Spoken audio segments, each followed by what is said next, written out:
我今日咧要返我嘅母校教化妝啊！我而家好緊張啊，係一個一對30幾人嘅化妝班啊，好驚啊，有啲緊張。呢個係我今日嘅 lunch，然之後喺度一路 prepare 下一陣嘅化妝班。好耐冇食 A cafe 啦，有啲凍，好熱。咁不如再簡單介紹一下 Tiff 先啦。Tiff 咧有冇人喺 Instagram 會見到佢啊？有冇見過？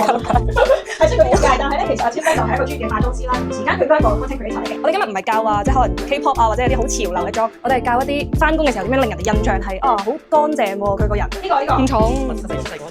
係啦，就係呢個好中意玩。即係你唔係夜瞓會咁。好開心啊！上完堂啦，不過一開頭咧我超緊張咯，真係好唔習慣喺咁多人面前講嘢咯。但係上完堂咧，跟住好多同學仔喺度問嘢啊，跟住對化妝好有興趣，我超開心咯。跟住 professor 都同我講話，好少好呢啲 workshop 咧，上完堂都咁多同學仔留低咯。跟住我而家心情係好好咯，即係覺得好開心啊，同埋佢哋對化妝咁嘅興趣都係好開心。So happy！多謝同學仔，多謝你哋咁踴躍啊！